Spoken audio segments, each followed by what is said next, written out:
buenas noches. Hoy en Qué grande es el cine vamos a ir hacia las raíces más profundas, precisamente, de la cinematografía. Ni más ni menos que tenemos esta noche a Charles Chaplin y a David Griffith, posiblemente al primer inventor de la gramática cinematográfica y al que quizás es el primer escritor del cine. Antes yo quisiera decirles a ustedes que en nombre mío y en nombre de todos los que hacemos este programa, agradecer a la Dirección de Televisión Española que haya tenido el buen gusto de colocar este programa en una hora de mayor audiencia, como es esta de la 2, porque no es muy frecuente en ninguna televisión europea. Ni siquiera la BBC de Londres ha programado una película muda. Ver hoy día una película muda resulta exótico y sobre todo a estas horas de audiencia, como digo, pero me parece que La Quimera del Oro y Lirios Rotos lo merecen. Vamos a tener, por tanto, un programa doble y entonces yo creo que ustedes deben de tener una cinta de vídeo lo suficientemente extensa para que quepan estas dos obras maestras, yo creo que incontestables. La Quimera del Oro, como saben, es una película del año 1925, pero vamos a ver la versión que hizo el propio Chaplin en el 42 cuando sonorizó y puso algo de música. Es una obra que se estrena en Nueva York y desde el primer momento, ahora lo verán ustedes, la aparición de Chaplin de espalda, seguido por un oso. Como digo, en ese momento el cine se puso en pie y ovacionó. Y estábamos ante el nacimiento de una joya del cine. Pero quizá les va a hablar mucho mejor que yo de La Quimera del Oro Juan Miguel Lamet. Buenas noches. Hola, buenas noches. Que desde siempre ha tenido una gran, no sé, afinidad con Chaplin y sobre todo con lo que supone el cine de Chaplin en el cine. Sí, me alegro que no hayas dicho que presentara a Charles Chaplin, porque no lo hubiera hecho. No me habría atrevido. Me atrevo a hablar un poco, quizá, de lo que para mí creo que significa Chaplin. Yo creo que Chaplin es la quintesencia de la fidelidad a la infancia, de la fidelidad a sus principios, a su familia, a aquella madre, a aquel hermano con los que vivía no ya en pobreza, sino en miseria absoluta.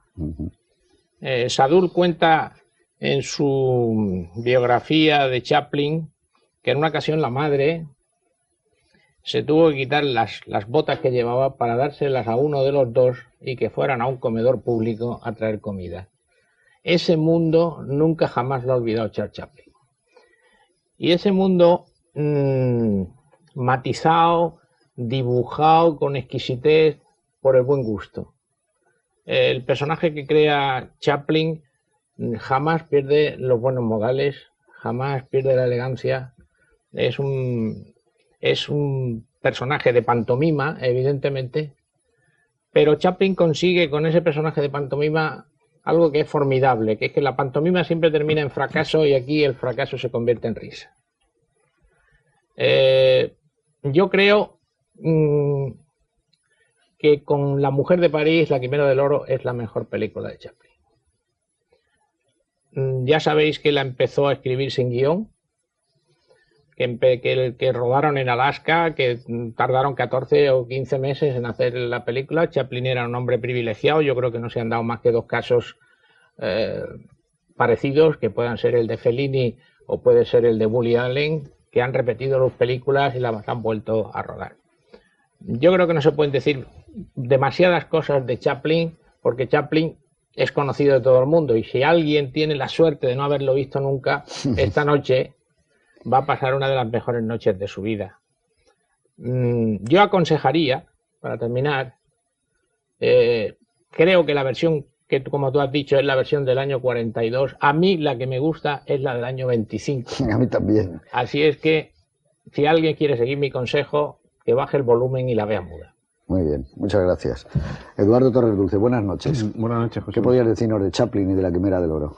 Pues ya lo habéis resumido prácticamente lo que es la esencia. Yo lo que me gustaría es que los espectadores que redescubran o que vuelvan a gozar otra vez esta noche con La Quimera del Oro y luego, por supuesto, con Lirios Rotos, pero particularmente con La Quimera del Oro, se fijen en el enorme talento visual de Charles Chaplin. Yo quizás lo que más me gusta de Chaplin y particularmente en esta película es cómo es capaz de hacer poesía con la imagen, de la cotidianidad, aprovechar la cotidianidad para crear todo un gag y cómo construye precisamente dentro de la película los gags visuales, los gags de comicidad a base de situaciones absolutamente cotidianas. Y no solamente la famosa secuencia, ya hablaremos de comerse un zapato, es una secuencia absolutamente prodigiosa, sino incluso la secuencia de un baile en un salón que hemos visto en tantas películas del oeste. Cómo es capaz de, con el más mínimo detalle, entrelazar ese detalle, unirla a otra serie de datos más y crear todo un gag visual que se acaba transformando en una secuencia absolutamente maravillosa. Ese talento que muy poca gente ha tenido y que tantos han copiado y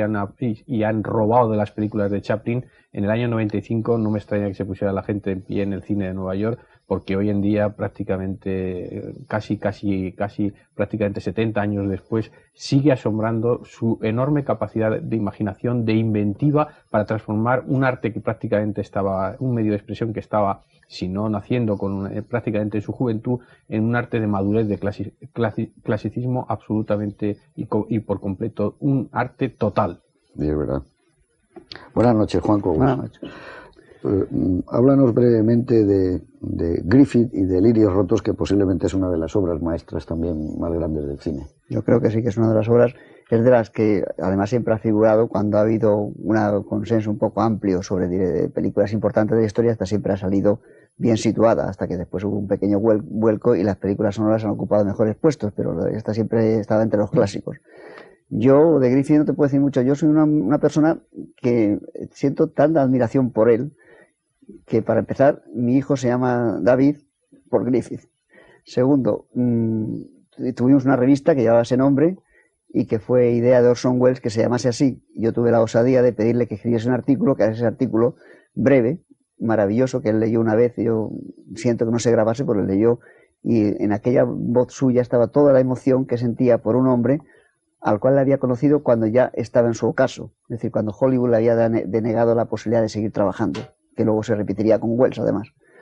Entonces, para mí Griffith es una persona de la que he reunido todos los libros que he podido, todas las biografías, todos los pasos, los libros de Lillian Gish, los libros sobre sus primeros años en la Biograph, y hay un sitio que siempre que voy a Nueva York yo visito, que es la famosa calle 14, donde estuvo el primer estudio de la Biograph, y donde el Museo de Arte Moderno puso una placa, pero la hizo en bronce muy bonita, y después de que tenía colocada, me decían en el Museo de Arte Moderno que algún drogata la había robado para venderla y había quedado huérfana la fachada del homenaje a este hombre.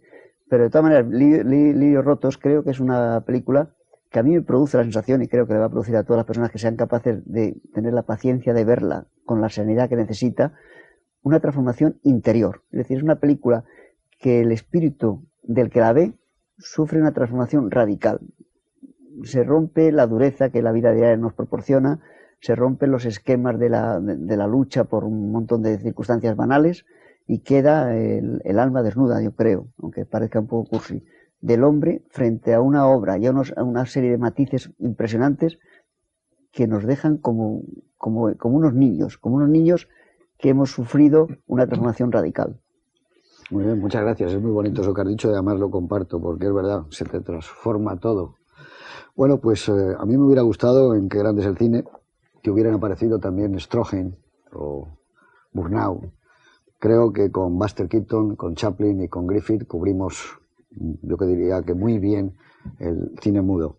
Hoy es una noche especial. Yo creo que estas películas nos van a poner fuera del tiempo. Ni siquiera del tiempo en que se rodaron, cuando las rodaron Chaplin y Griffith, ni siquiera en nuestro tiempo de ahora, ni siquiera en el tiempo del futuro. Creo que estamos en el tiempo del talento, de la creatividad y de la genialidad.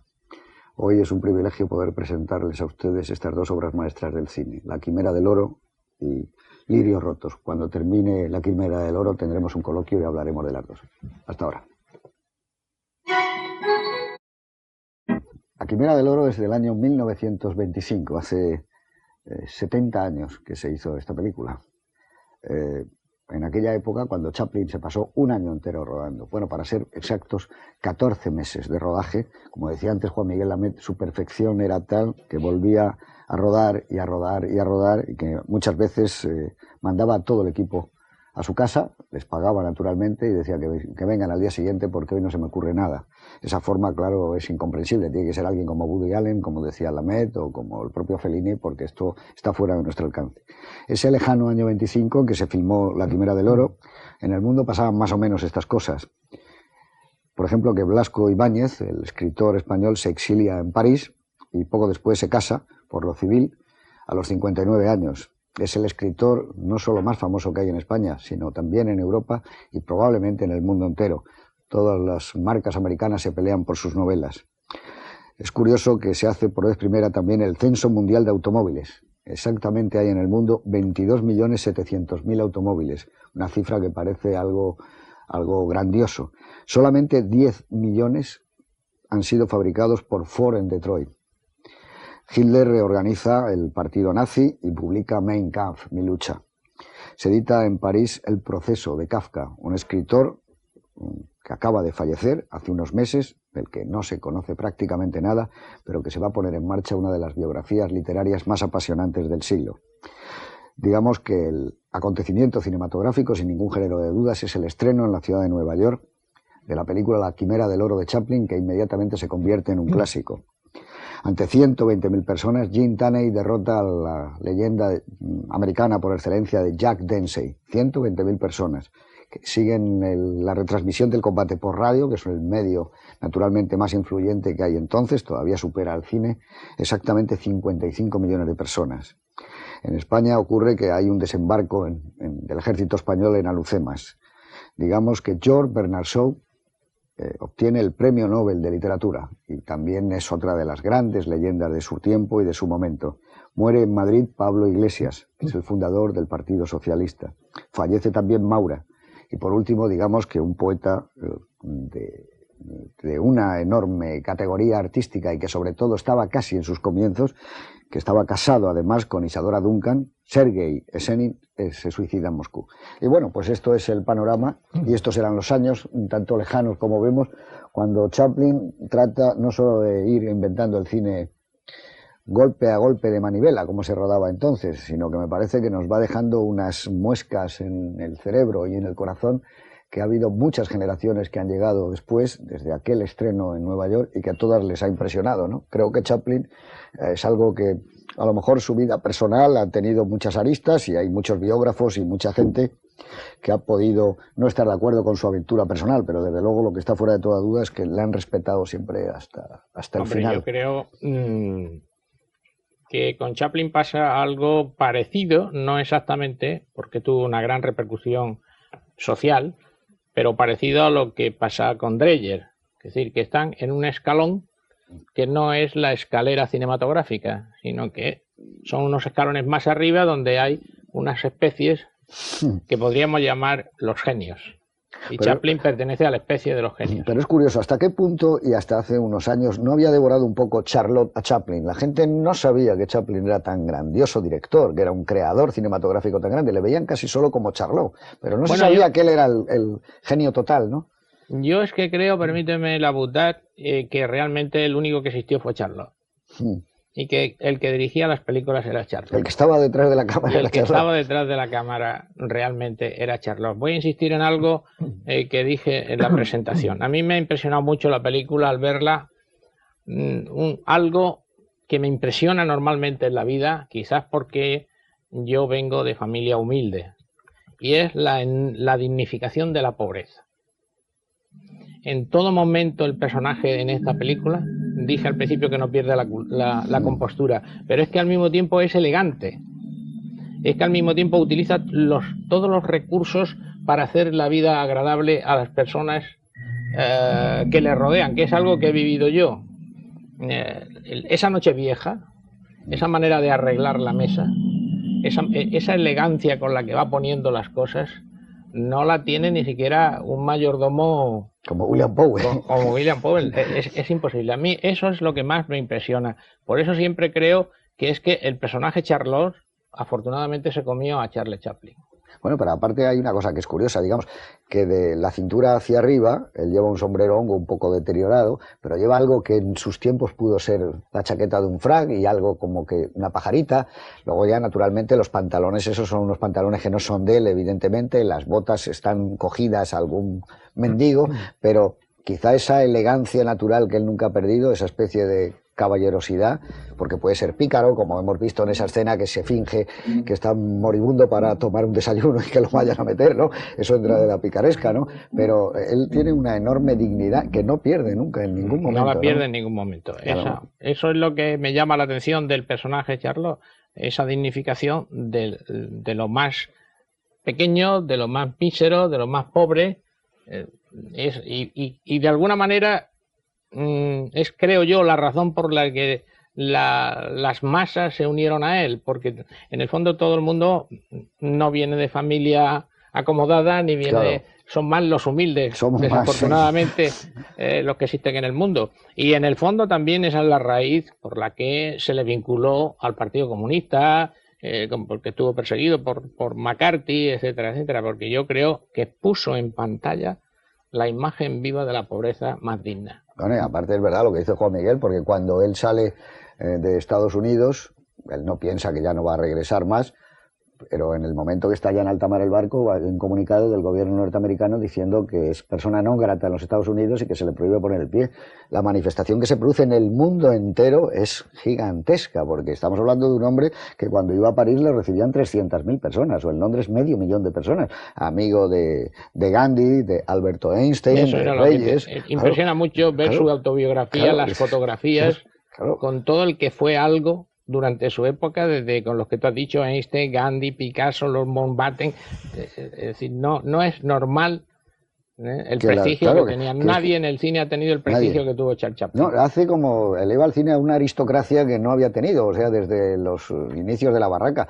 En su autobiografía él contaba, que habréis leído, que era la propia mujer de Einstein la que le dijo a mi marido Alberto le gustaría cenar con usted pero a solas y tener una charla en donde le contó cómo se le ocurrió aquello de la teoría de la relatividad, que le dijo, es que se me ha ocurrido una cosa estupenda, pero bueno, me voy a subir arriba y no me llaméis en varios días. Esa era la historia, como la contaba. Pero él sabía que estaba ante una personalidad como muy poderosa, como era la de Chaplin, ¿no? Que de alguna manera yo creo que la historia del cine cambia. Luego vamos a ver a Griffith, pero quizás es la primera vez que hay seres humanos de verdad en el cine, ¿no? Que hay un hombre, el sentido del hombre, del ser humano, se ha visto pocas veces como se ve en las películas de Chaplin. Yo creo que Chaplin es el último personaje de Dickens. Es decir, parece escapado de todo el mundo de Dickens, uniendo con lo que ha dicho de su infancia pasada en Londres, etcétera. Y además está el personaje del vodevil. Curiosamente es un personaje anacrónico, físicamente anacrónico en sus películas, porque nadie puede concebir que en Alaska se puede ir vestido de esa manera, porque es su propio personaje. Pero logra superar todo eso. El aspecto dickensiano del personaje, que se revela, por ejemplo, en una de las secuencias finales, cuando ya es un multimillonario, va con esos abrigos en la cubierta del buque y alguien tira una colilla y lo coge inmediatamente. Tiene claro, la reacción de quien no ha tenido nunca dinero para tomar una colilla. Y se viste con sus viejas ropas y le toman por el polizón. Porque curiosamente esta es una de las pocas películas de Chaplin en la que acaba millonario, porque lo normal es que acabe o no con la chica, pero generalmente se aleja al final en esa especie, en el iris, ese cierre en iris que suelen tener las películas de Chaplin, ¿no? Y luego tiene también el personaje del vodevil, es decir, ese personaje que durante mucho tiempo sustituyó las varietés en los escenarios. Ese aspecto de cómico de la legua es también lo que le da un aspecto entrañable físicamente al personaje y compone un aspecto poético de alguien que es forastero en todo tipo de sociedades, es poemático y está maravillosamente bien reflejado el momento en el que él entra en el salón ese de ese pueblo minero, en el que es el único que no participa en la fiesta. Todo el mundo tiene sus relaciones, él permanece y la cámara se mantiene a la distancia para reseñar su absoluta soledad.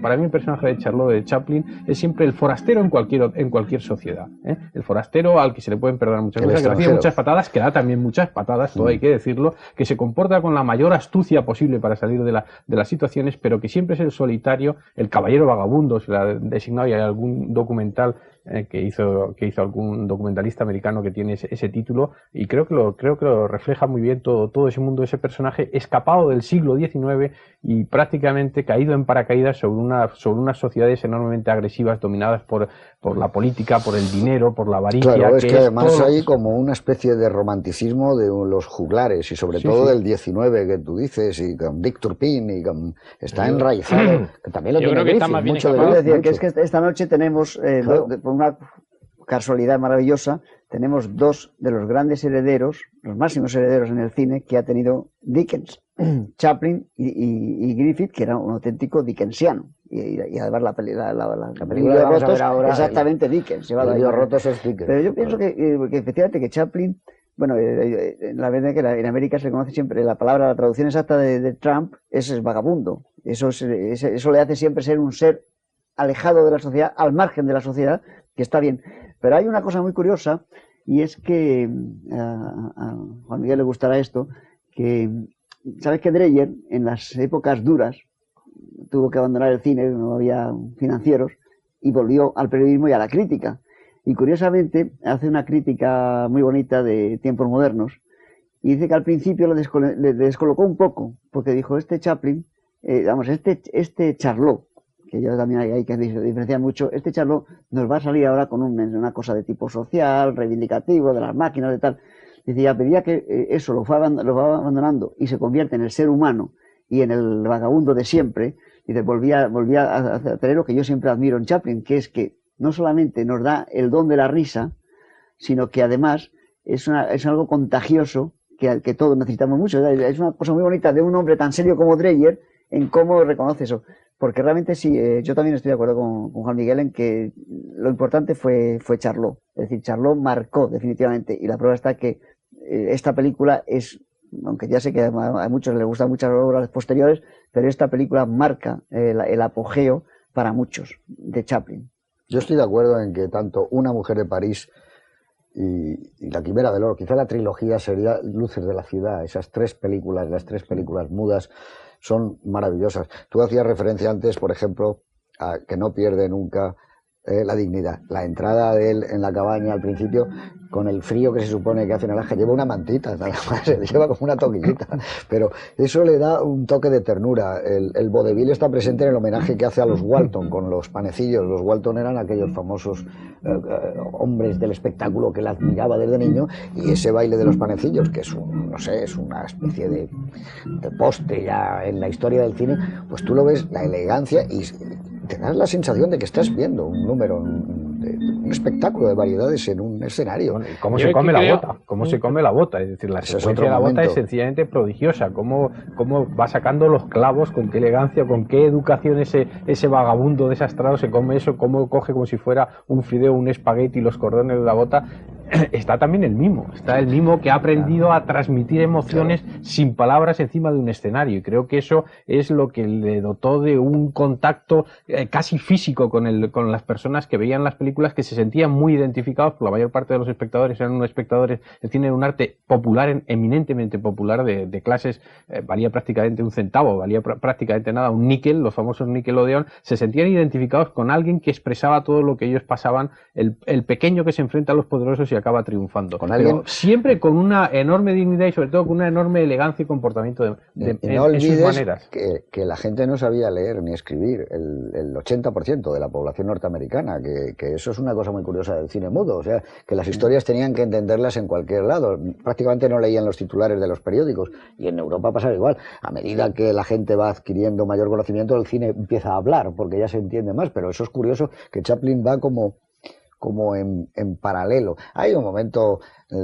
claro, vosotros habéis hecho esa digresión de Charlot y de Chaplin. A mí me cuesta a veces trabajo pensar que sea Charlot el que mira por la cámara y no hay otra especie de mirada más larga y contemplativa que es la de Chaplin. El momento cuando él se come la vela, ese es un momento prodigioso, o sea, porque además la mecha de... Sí, la vela del cabo, claro, porque la observación de los demás es como él ha cometido un delito, evidentemente, al comerse el cabo de la vela, pero es que cuando él acaba de asar las botas, y ofrece una ración para cada uno de ellos, una para Big Jim, para el gigante y otra para él. Claro, el otro se da cuenta y dice, se está quedando con lo mejor. Es que ya está entrando en unos mecanismos de talento tan grandes que el otro lo coge y dice, no, para ti te quedas con las espinas, que es lo que se supone que es ese guiso. Precisamente que a mí lo que más me agrada, me sorprende cada vez que lo veo es eso que se llamaba antes ese mensaje, que ahora no sé cómo llamarlo siquiera, recado. Ese recadillo que manda Charlotte o que manda Charles Chaplin diciendo que la pobreza no implica necesariamente el mal gusto, claro, ni las malas maneras, ni los malos modos. Eso está a lo largo de todo, por eso digo que es más Charlotte, que está a lo largo de toda la biografía de Charles Chaplin y a lo largo de la película. Yo no creo en esa imagen, que tenga... ¿verdad? La que dices tú, la salida de él, cuando termina la pelea, la cámara está frontal y él viene hacia la cámara y funde en negro, esa es una de las salidas más majestuosas que ha habido nunca en la historia del cine, como él sale de ese salón despacio, va hacia la cámara acercándose, va quedando la gente en un segundo término, esa es una cosa... La limpieza, el afán por la limpieza, cuando pone la mesa, lo primero que hace es quitar las motas de polvo que hay en los platos, es decir, eso es constante. Yo no quería decir una cosa que no quiero que se me olvide, es que yo no lo veo tanto relacionado, que sí que efectivamente es un personaje de Dickens, pero yo lo veo más relacionado con la comedia del arte. Lo veo más relacionado con Arlequín, con Pierrot, con Polichinela, porque creo que el talento de la pantomima de Charlotte es absolutamente prodigioso. Hay en la película un momento, digamos, de esos de reclinatorio que decíamos en las primeras sesiones de este programa, que es cuando la chica Georgia, ¿no? Georgia. Hace una panorámica mirando el salón y pasa por delante de la cara de él y no le ve, porque es transparente. Ver la cara de Charlotte en ese momento es una maravilla de interpretación, es un palo. ¿No? Eso es una cosa que ha hecho mucho Chaplin a lo largo de su vida, el que crees que es a ti a quien están llamando o a quien te van a dar la mano, y el ir a adelantarse y de repente ves que entra otra persona y te usurpa esa posibilidad de cariño. Eso siempre ha estado muy presente en el cine de Chaplin y, como tú decías, es lo que hace que te identifiques. Por ejemplo, esa cena de Acción de Gracias que tú contabas, ya no solo es el mimo, sino la sensación de tristeza que produce en el espectador saber que además a esa cena no va a ir nadie, porque tú ya lo sabes que es una broma, lo has visto desde el principio. Cómo él apura esa especie de tormenta melancólica que hay en el alma de ese personaje. Eso es algo que está más allá, como diría Orson Welles de Griffith, más allá de cualquier atributo, está más allá de cualquier cosa que se pueda decir, porque eso nace... Ten en cuenta que es verdad. ¿Sabes quién le sustituye a Chaplin cuando decide hacer cine? Y que él no lo tenía muy claro, nadie tenía claro, les parecía que era una cosa un poco vejatoria para los actores de teatro y de vodevil, el cine era una cosa muy rara. Le sustituyó Stan Laurel, nada menos. O sea, no Chaplin en el teatro, él deja el teatro y le sustituye un nuevo cómico que era Stan Laurel. Pero lo que sí él aporta es a la Keystone, cuando le contratan, él sabe que el cine, y es una cosa que vista ahora, esta noche del año 1985, que es lo que yo quería plantear, que no puede hacerse tan precipitadamente. Las películas de Chaplin son lentas, estira el tiempo, y en cambio a la gente no le parecían lentas ni aburridas, pero no tiene nada que ver con la dinámica de las carreras, las persecuciones, las bañistas de Max Sennett. Aquí son planos a veces muy largos y que están compuestos. ¿No te ha dado la sensación, tú habías citado a Dredge, estira como el tiempo? Quizá la vida a lo mejor era más lenta entonces que es ahora, había menos agobios o menos medios de comunicación, pero la sensación que tienes viendo La Quimera del Oro es que está como muy relajado todo, como y muy ten en cuenta que suave. A Charlotte el primer apodo que tuvo fue Chas, y era en los Estados Unidos, que es como una onomatopeya de persecución. Sí. Y después se le llamó Charlie y finalmente los franceses le llamaron Charlotte. Pero es cierto lo que dices, hay otro tiempo en las películas. Y no tenía nada que ver con el que se hacía en el cine. No tenía nada que ver con películas como la que vimos la semana pasada. Sí, lo que sucede también es que en Claro. esta película no hay trama, probablemente porque tampoco tenía guión. Le pasa como a las últimas películas de Howard Hawks, por ejemplo, en Sí, claro. Hatari, donde no hay trama realmente, hay situaciones. Entonces, si eres un artista con una poesía detrás, con una manera de mirar las cosas, puedes hacerlo eso sin que el tiempo se dilate, sin aburrir concretamente, porque estás contando cosas sobre seres humanos. Porque aquí no hay trama, pero simplemente el corazón de la película, que es, desde mi punto de vista, por lo menos, todas las secuencias que se desarrollan en el pueblo, ahí sí que hay una historia, porque es simplemente el enamoramiento que siente por Georgia y los sucesivos rechazos que sufre por Georgia, porque la verdad es que hasta que llega al final, la progresión de desamores por parte de Charlotte, solamente su enorme moral, más moral que el alcoyano, es capaz de soportar los sucesivos rechazos, ¿no?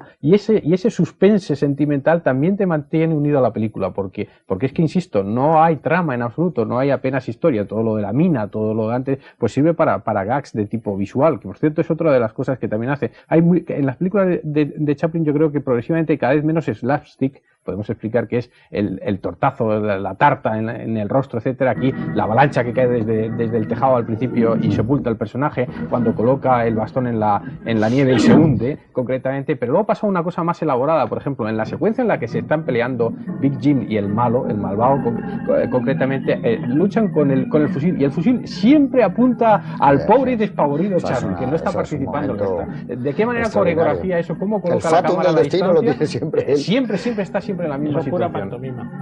Sí, yo estoy absolutamente de acuerdo. Yo lo que creo es que estoy de acuerdo contigo, pero pienso que, aun siendo comedia del arte, siendo mimo, siendo pantomima, hay en el fondo del personaje los rasgos y la herencia de Dickens, de algo que él vivió concretamente. No, pero es que hay una cosa. Lo que pasa es que no tienen, perdona. Perdón. Lo que pasa es que no tienen los personajes de Dickens, creo yo, por la lectura mía que yo haya podido hacer, no tienen la dignidad que tiene el personaje de Chaplin, que antes, cuando te estaba contando cuando pone la mesa, a mí, al ver la escena, estaba pensando, no la pone con más elegancia Anthony Hopkins, vestido de mayordomo. Entonces, eso creo que no lo tenían los personajes. Pero fíjate, si piensas bien, hay una novela de Dickens que es un novelista que tiene bastante sentido del humor, aunque parezca lo contrario, que es Los papeles póstumos del Club Pickwick, que es una película de Chaplin como la copa de un pino, con situaciones de slapstick increíble. Yo pienso que siempre hubiera sido un argumento ideal para Chaplin. O sea que yo creo que sí, que hay algo ahí de la herencia de todo eso, algo en lo que ha dicho anteriormente. Yo lo que creo que tenéis razón en todo, porque estamos bordeando. Tiene razón Juan Miguel en el sentido de que efectivamente tiene todo lo de la comedia del arte, pero yo creo que es que ese arte, sobre todo antes del cine, de los medios de comunicación de masa y todo eso, ese arte se ha ido transmitiendo por países y por familias y por teatros de unos a otros. Y la combinación de todo eso es el vodevil, que tiene una época de esplendor maravilloso, y el hecho mismo de la dignidad, y esto es una pequeña digresión, el hecho mismo de la dignidad os recordará Cantando bajo la lluvia, cuando ellos todo el tiempo hablan de dignidad, pero les dan las mayores bofetadas del mundo. Entonces, creo que lo que sí sucede, que él toma de Dickens, es un cierto ambiente y una serie de cosas importantes, por supuesto, pero que el personaje es mucho más complejo, porque si habéis visto, hay algunas veces que pasan películas que se va viendo cómo nació ese personaje. Y la primera idea que él tiene, o sea, él admira mucho las fotos de los dos juntos, a Max Linder. Sí. Que Max Linder es el contratipo de Charlot, porque Max Linder es igual, con sombrero, con frac, con todo, pero en elegante. La elegancia. Y lo que hace Chaplin a veces, que aquí lo hace, es contraponer sus harapos a la elegancia de un Max Linder, por ejemplo, o de un personaje a lo Max Linder, a los señores elegantes que él había conocido en el Londres de la reina Victoria. Y el hecho más decisivo es que al final, en esta película, que yo creo que es la única película grande, y yo creo que incluso de las cortas, que tiene un final feliz total, cuando él sale vestido ya de millonario, viste con el tono impecable de Max Linder, que era su ídolo en ese sentido, del cual aprendió. Y yo pienso que de todas maneras, esa distinción que decías tú, José Luis, de Charlot y de Chaplin, yo la aplico a una cosa que ya se le llamó mucho atención a partir de esta película y que luego ha sido motivo de todos los vaivenes que ha tenido la fama de él como creador, que es que ya en ese momento, en el año 25, el famoso ensayista y escritor Edmund Wilson, que era un gran admirador de Chaplin, marca las pautas y dice: Chaplin tiene un momento difícil porque él fundamentalmente antes que nada es actor. Yo lo que creo que es actor inmejorable en todos los aspectos, pero no le veo preocupado y no tiene ningún interés por los desarrollos técnicos que está teniendo el cine, lo cual le puede dejar anquilosado en muchos apartados. No tiene el interés por la fotografía que están teniendo Murnau y una serie de nombres y tal. Y a partir de ese momento, Wilson establece unas cosas que son bastante interesantes, porque se han cumplido en buena medida. Y el hecho es que cuando una mentalidad más moderna, como la de los años 70, valora ya más otros aspectos, es cuando redescubrimos a Keaton injustamente en detrimento de Chaplin, porque Keaton sí tenía esa modernidad y esa serie de esa puesta en escena brillante, maravillosamente pensada, que Chaplin no tuvo nunca. Yo creo que Chaplin fue descuidado rodando. No, yo no estoy de acuerdo en una cosa. Yo creo que, por ejemplo, Chaplin tiene una película que tú has citado antes, que es Una mujer de París, y a mí me parece que sale todo lo que entendemos hoy día como la comedia. O sea, Lubitsch, la comedia dramática, o la comedia sentimental, o la comedia romántica. La reflexión que hace en la puesta en escena yo creo que es uno de los pasos más grandes que da. Y en esta película en concreto, que siempre se habla de los panecillos, que siempre se habla de la escena en que se van a comer unos a otros, en que todas esas, a mí me parece que está para mí, el mejor momento del cine de Chaplin, de toda su vida, que es ese montaje tan sencillo en paralelo, cuando dan las 12 de la noche, se oye el vals de las velas con una tristeza enorme. Aquellos buscadores de oro y las prostitutas se entrelazan, él está solo y van intercambiándose los planos de la multitud y de él solo, y te das cuenta de que algunos están llorando, otros están pensando. No solo se está acabando un año, sino se acaban unos recuerdos y una manera de vivir hasta ese momento. Está empezando otra cosa que no tiene que ser necesariamente feliz por ser el año nuevo. Esa cosa tan manida que se llama la vida, el paso del tiempo, el fluir de los acontecimientos, yo no creo que se haya dado nunca como está dado en esa secuencia, que a mí me parece portentosa. La cámara va recorriendo en un suave traveling las filas de los pioneros, de la gente. Él está solo, quieto, junto a la puerta de madera. Es una cosa de esas que está tocada por la mano de Dios. O sea, es un momento, y de eso se ha vivido mucho. De eso ha vivido, por ejemplo, Macarey, ha vivido mucho de eso, incluso de su lentitud en los tempos. Y creo que ha influido mucho. Otra cosa es que también, tú dices, Buster Keaton, claro, era otro genio. No, pero es que no creo que sea menos moderno. No, pero es que yo creo que los teóricos del cine en general, yo no me gustaría caer en esa tentación, cometen muchas torpezas al hacer análisis a posteriori. Es decir, yo he leído en muchísimos sitios, como vosotros, que Buster Keaton era la espontaneidad y Charles Chaplin era la inteligencia. A mí me parece es un disparate absoluto, porque ninguno de los dos es espontáneo. Todos los gags de esta película están absolutamente estudiados, tan estudiados como desarrollados matemáticamente. Desarrollados matemáticamente como los de Buster Keaton. Lo que tú has señalado antes de la escopeta, eso está ensayado cientos de miles de veces hasta conseguir esos pasos concretos y exactos. Y los giros para que esté posiblemente tomado, que en esta película, como en casi todo Chaplin, en casi todos estos cómicos de esa época, y si ves la cantidad de cosas que se hicieron en Max Sennett, mucho eran las llamadas rutinas del vodevil, que estaban ensayadas día tras día, comprobadas con un público, como pasaba con los hermanos Marx, hasta que funcionaban perfectamente. Pero eso lo tienes que coger en una cámara, es decir, no es lo mismo la distancia del escenario para que lo vea alguien en la fila 25 para un espectador que es algo novedoso y que lo va a ver ahí. Esa fue la gran suerte de ellos, que descubrieron que la cámara podía dar esos detalles que en el escenario se perdían. Y la cámara se podía mover. Claro. Y yo estoy de acuerdo con Juan Miguel porque, por ejemplo, en la secuencia en la que se enfrenta a Jack, el novio de Georgia, en el salón, está, como dice Juan Miguel, todo muy medido,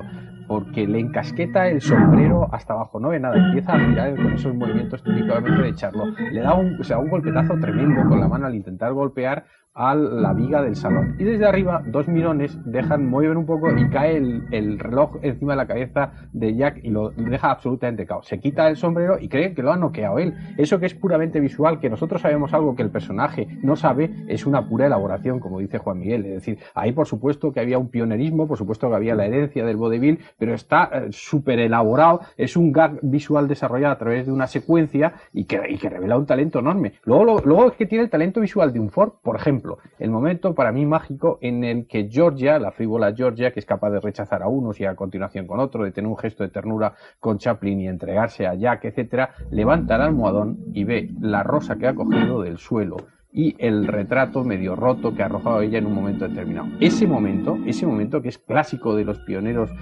clásicos del cine, valga la redundancia, revela también una capacidad de elaboración, una capacidad de reflexión acerca de lo que se debe ver o no se debe ver. Y por lo tanto yo estoy de acuerdo con Juan Miguel, que todos ellos, aunque son artistas intuitivos, también son artistas muy manipuladores a la hora de, en el mejor sentido de la expresión, a la hora de provocar la emoción. Decía Hitchcock que el cine es el arte de crear emociones y la misión del cineasta es mantenerlas, y yo creo que es una de las más hermosas y más reflexivas definiciones que se puede dar del cine. Y yo creo que esta película y el cine de Chaplin viene como anillo al dedo a esa definición del cine de Hitchcock.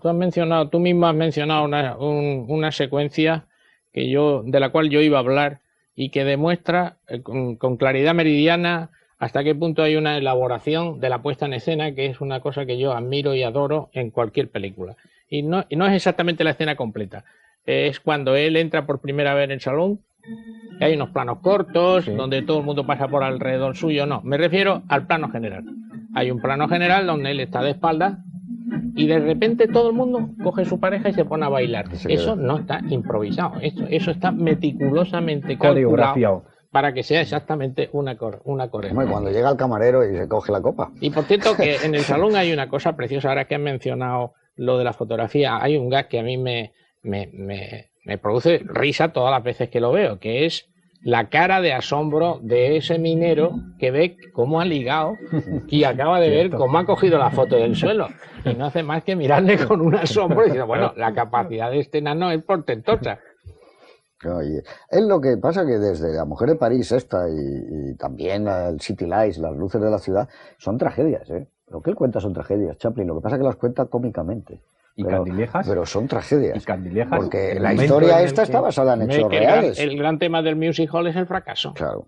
Y es que tú ves eso que has dicho ahora, el plano general y cómo se ríe cuando le ve con la foto, se ponen todos a bailar, pero le basta un simple movimiento de cámara para darte cuenta que aquello es un mundo de perdedores, que nadie va a encontrar oro, probablemente nunca, que se van a morir helados, que aquello ha sido un fracaso, las calles están embarradas. Eso lo hace, esa cosa en el año 25 lo captaba ya la cámara, y la gente a lo mejor no lo podría decir, nos lo hemos pasado muy bien, nos hemos reído, pero además es otra cosa, y esa otra cosa, ese algo más, eso es lo que tenía Chaplin. Ese algo más es el alma, o sea, que él ponía en sus películas. Lo que tenía es una personalidad terrible. Yo creo que efectivamente en el cine no ha existido una personalidad más fuerte en una pantalla que la suya.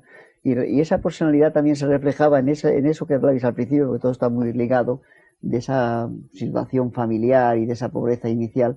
Le da un carácter humano a lo que toca su personaje, su Charlot, que hace que las carreras, las cosas, que él tenga que tener siempre la cámara un poquito más tiempo que no la tenían los otros, porque él quiere dar esos detalles. Por eso no está muy contento en las primeras películas que va haciendo, porque no le dejan detenerse en dar el toque humano. El toque humano que a veces requiere un poquito más.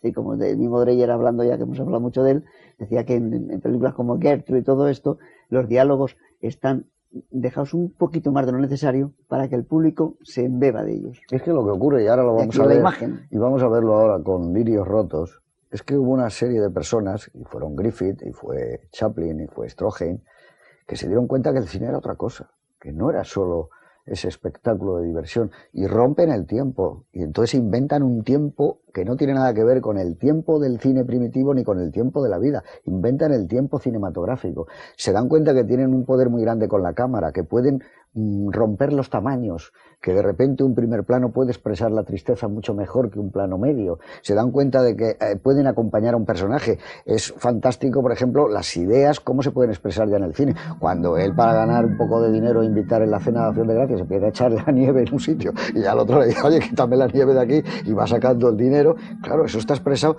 inmediatamente solo con que haya una especie de encadenado fundido al ver el montón de nieve en el otro sitio. Eso es lenguaje. Eso ha hecho un punto seguido, claro, entonces están inventando. Claro, es que esa alusión que se ha hecho, en la cita que se ha hecho, y yo creo que adecuada, de Dickens, yo creo que viene a cuento más con lo que ha dicho Juan Cobos, de que es su infancia la que es dickensiana. Sí. Es decir, que su vida en el barrio de Lambeth o de Kingston, su madre en un sanatorio en un sanatorio psiquiátrico, claro, y ellos 2 años en un orfelinato, eso es lo que es Dickeniano. Oliver Twist, Nicolas Nickleby, Exactamente. todas las Y entonces él lo que hace cuando llega a la madurez es no renunciar a ese pasado.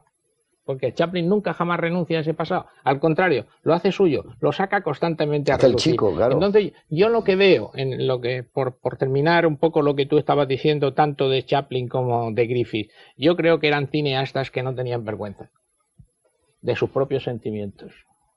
Cosa que ahora es muy difícil. Que no eran cerebrales. Exactamente. Cuando una cosa era emotiva, se lanzaban a tumba abierta. Claro, porque el cine está dirigido para el corazón y hecho por el corazón. Eso es lo que ellos sabían que tenían que conseguir. Ahora vamos a ver Lirios rotos, que no parece la película de un señor que ha hecho el nacimiento de una nación o intolerancia. Es de una delicadeza, es la obra de un poeta, de una finura, de una elegancia, que es algo que... Yo no creo que esté filmada con celuloide, está filmada con porcelana. Sí, sí, bueno, sí. No. En relación con lo que ha dicho Juan, hay otra secuencia que también revela lo que acaba de decir Juan, y es el momento en el que se han ido las chicas que han ido a visitarle la cabaña y confía en que va a tener la cena de fin de año con todas y particularmente con Georgia, y se vuelve loco como un niño pequeño y lo filma a tal distancia y a la vez tan cerca que hace una cosa que es increíblemente, aparentemente cursi, pero enormemente emocional, y es que rompe la almohada y empiezan a caer las plumas como si estuviera nevando dentro de la habitación. Esa imagen poética que le hubiera encantado a un surrealista por aquellos años, es capaz, tan lejos, es capaz porque ha puesto todo el corazón en la escena, cree, y esa creencia que tiene en lo que está rodando le lleva a que la escena sea sublimemente poética, porque está revelando, bueno, lo más que puede sentir el personaje, ese personaje del hombrecillo que dicen los títulos, que es Chaplin, ¿no? Esa forma de rodar con el corazón, como decís, es lo que da ese plus que tienen las películas de los clásicos, de la pero gente puede ser también que tenga algo que ver con el público. Yo estaba pensando cuando hablaba José Luis antes de la cantidad de gente que no sabía leer y tal, bueno, mirando un poco comparativamente cómo va creciendo el cine en audiencia y en popularidad en Estados Unidos y los movimientos migratorios, hay algunos de esos años, es decir, entre 1900 y 1914 llegan 14 millones o 15 de inmigrantes iletrados, digamos, la parte más baja de la sociedad europea, los que no tienen nada que hacer en donde están porque se mueren de hambre, llegan a América. Y estos, sin cultura, sin conocer el idioma, sin nada, lógicamente engarzan muy bien cuando tienen que divertirse, pero cuando además de divertirse les llegan al corazón como Chaplin, es la locura que le convierte en la figura mundial más conocida del siglo XX. Bueno, Chaplin es la música del hogar de todo el mundo. Es lo que te suena en el hogar, es que es para todos. Por eso tuvo ese éxito espectacular igual en Europa y en todo el mundo, porque claro, Chaplin era probablemente la persona más famosa que había en el mundo en el año 20. Charlot. Y en el 30, Charlot, claro. Y sus símbolos. Y sus símbolos, y su bastón, y esto. Pero es que sonaba como a casa, sonaba a esa especie. Por eso digo, eso atrapaba muy bien la melancolía. Hombre, porque a mí me gusta relacionar unas películas con otras para que los espectadores, además son personas por las cartas que escriben, que siguen muy de cerca todas las películas de todo tipo. Acordaros que en Un americano en París, Jim Kelly imita a Chaplin con unos chicos que no le entienden porque no hablan inglés, y los niños franceses enseguida dicen Charlot. Claro, es que él era no sé, yo creo que ha sido uno de los grandes personajes de la historia, ¿no? Yo no creo que había menos medios de comunicación que hay ahora, pero probablemente no ha habido ningún actor tan famoso como Chaplin, ¿no? No, Ninguna personalidad. Que las multitudes fueran a los muelles a esperarlos, eso no. Actores que fueran recibidos por la realeza, pero en comidas íntimas y personales, o sea, que se vanagloriasen de conocer o haber conocido a Charlot, eso no ha vuelto a suceder en la historia del cine. Sí. Hay una cosa curiosa que quería decir, que eso es simplemente una anécdota. Estamos celebrando el centenario del cine y al repasar para alguna biografía de Chaplin, me he dado cuenta de que justo estamos celebrando el centenario de la primera actuación en un escenario de Chaplin, que subió al escenario por primera vez a los 6 años en 1895. Ya sabéis que él empezó en el circo y que se rompió el tobillo. Le dedicó una hermosa película con una gran influencia. Y le dedicó una hermosísima película. Ahora, para los espectadores hay que decir una cosa que antes habéis hablado de la versión del 25 y la del 42. De todas maneras, aunque creo que todo el mundo sabe que en esa época ya, y solamente en Nueva York lo hicieron, existía una partitura con todas las de la ley y 30, 40 profesores que tocarían la música, lo cual justifica que aquí se cante, pero no haya sonido. Ahora cantan una canción. Sí, pero a mí yo Pero estoy... entonces la música la ponía la orquesta, ¿eh? Pero que es igual, o sea, que tú puedes... Ya no es un problema de música, incluso a mí la música que hay en la primera mitad de la película de La Quimera del Oro no me gusta, me parece que no tiene nada que ver con el tema. Luego cuando ya mete el Vals de las Velas, evidentemente que es un clásico de la Nochevieja en Estados Unidos y de la entrada de año, funciona muy bien, pero... cuando él se veían en los cines, que había una orquesta, claro, iban acentuando el dramatismo, el humor, y entonces el famoso pianista, ¿no? Claro, que era el que iba acompañando todas estas cosas. Pero hasta en eso yo creo que Chaplin era especial, no necesitaba demasiado. O sea, tú podías subrayar en Luces de la Ciudad que al final Virginia Cherrill, la que había sido ciega, supiera que era él al cogerle las manos, pero tiene tanta fuerza ese momento que da lo mismo que sonara el pianista como que no sonara. Eso es una cosa tan sobrecogedora cuando ella se da cuenta de que es él, la persona que la ha estado ayudando. Cierto que la versión del año 42 estuvo nominada al Oscar la banda sonora, si no recuerdo mal, tuvo una curiosa nominación esta nueva, bueno, no, nueva versión. Yo no recuerdo que haya nuevas escenas, sino simplemente la sonorización. La sonorización. Eso lo hizo, aclarar, lo hizo no con varias, nada diferente, sino la banda sonora, ¿no? La sonorización de la película, ¿no? Y también creo haberos oído mientras veíamos la película que la película recaudó $2 millones. No. Que Chaplin ganó 2 millones él personalmente con la película. Una cifra fabulosa. Digamos que el vagabundo era una persona multimillonaria. Murió multimillonario porque supo administrar muy bien su patrimonio artístico. Y hay una cosa muy curiosa, cómo él empieza haciendo muchas películas. El primer año hace 50 y tantas, el segundo año ya 40 y tantas, luego firma un nuevo contrato, hace 17, y poco a poco va depurando tanto su estilo, su minuciosidad o su exigencia, su capacidad de exigirse, que ya hace películas y se hace una película y está 2 o 3 años. 3 años, claro, hasta las Luces de la Ciudad 3 años, luego entre Luces y Tiempos Modernos hay 5 años, y luego ya hasta 4, claro, hasta el Gran Dictador. Y luego 7 años hasta Mesía Verdú. Que las hace en su casa, es decir, que él tiene su estudio propio. Tiene un estudio no muy grande, yo lo he visto, el estudio ahora es un estudio de discos, de grabación de discos, el estudio de Chaplin en Fountain Avenue, que está en lo que era el viejo Hollywood, está en Hollywood.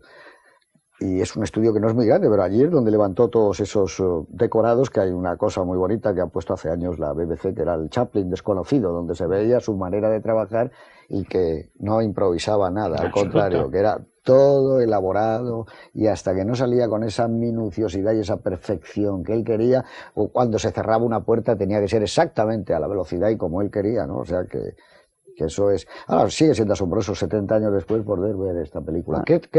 ¿Con qué plano te quedarías ahora en el 95 de esta película? Porque a lo mejor en el año 70 te quedabas con otro. Yo me quedaría, ya lo he dicho antes, con el plano medio en el que Georgia va girando la cabeza y pasa por delante de él y continúa. Eso, digamos, en el plano sentimental. Y después de la cabaña deslizante con la que acaba la película, que no hemos mencionado hasta ahora en ningún momento, me quedaría con cualquier cosa porque me parece un prodigio de inteligencia cada uno de los gags, especialmente cuando Charlot se queda solo ya y el otro no viene. Eso me parece el momento más esplendoroso de la cabaña. El otro silba y todo. Que eso es puro Buster Keaton. Sí, eso es puro Buster Keaton, cierto. Has indicado anteriormente que se le contraponía, pues eso es puro Buster Keaton. Es puro Buster Keaton, cierto. Es el héroe del río. Eso se le... ¿Y a ti cuál es el momento? Pues yo, ya hemos... no señalar la danza de los panecillos o la secuencia de la bota parece absurdo, pero ya la hemos indicado anteriormente. A mí hay un momento que me parece maravilloso porque es el Chaplin que a mí más me gusta, que a diferencia del Gordo y el Flaco, que son mis cómicos favoritos de slapstick, de risa, a mí lo que produce es la media sonrisa, una cierta sonrisa melancólica, como hemos dicho anteriormente. Y es el momento en el que, tras despertarse al ver que no han llegado las chicas a la cena de fin de año, sale a la calle y en ese montaje alterno hay un plano maravilloso sobre el ventanal del salón. Él está afuera en la oscuridad y ve a la gente divertirse dentro del salón. Está cogido en un plano casi general, pero se ve perfectamente la gente divirtiéndose, el cristal escarchado del salón y la silueta melancólica del pequeño hombrecillo. Yo creo que eso resume lo que es el cine de Chaplin, por lo menos para mí, ¿no? Y sobre todo La Quimera del Oro. ¿Y para ti, Juan? Me he pasado toda la noche pensando que me ibais a robar la escena que yo tenía pensada y no he hablado de ella para que no me la robaseis. Para mí el momento realmente maravilloso de él, incluso como director, en el cual yo siempre tengo más reparos con Chaplin como director, el momento genial me parece que es cuando van, después de haber descubierto que le han defraudado esa noche, y va Georgia, entra en la cabaña, se queda ella sola, descubre todo aquel detalle maravilloso de la cena preparada. A través de esa mirada descubre el auténtico amor de un hombre que ella seguramente no ha conocido nunca, y después rechaza a Jack, no quiere ni que la bese, y en ese momento se ha enamorado de ese hombre. Y eso está dado de una forma, de una sutilidad tremenda, una sutileza terrible. Sí, sí. Bueno, yo estoy contigo. A mí de este western, porque es un western, La Quimera del Oro, yo creo que es uno de los más hermosos westerns que se han hecho, ¿no? Y además, no sé si hablabas tú antes, cuando estábamos viendo la película, Anthony Mann, hay momentos en que ha cogido de aquí a Anthony Mann, ¿no? El comienzo de Tierras Lejanas, y que hay muchas cosas, ¿no?, que están sacadas aquí. Incluso. A mí bueno, pues claro, todo lo de los panecillos, todo prácticamente, el arranque de la película, esos planos maravillosos, esa muchedumbre, esa multitud, además basada, como decíamos, en hechos reales, ¿no? Porque todo esto, lo del oro de Suter, lo que trajo fue una tragedia enorme. Se asaban las botas, de verdad, se comían el calzado. Eso no lo inventó Chaplin, eso lo vio él una vez en casa de Douglas Fairbanks, y estaba viendo unas postales y comentaron cómo se podía llegar la gente a comerse unos a otros. Yo me quedo con la Nochevieja. A mí me parece que esa es una de las Nocheviejas mejores que ha dado el cine. No ya la Nochevieja, sino el paso de un año a otro, de una vida a otra, de un estado anímico a otro, y cómo realmente un reloj es suficiente para marcar una especie de cambio de tiempo en tu propia vida.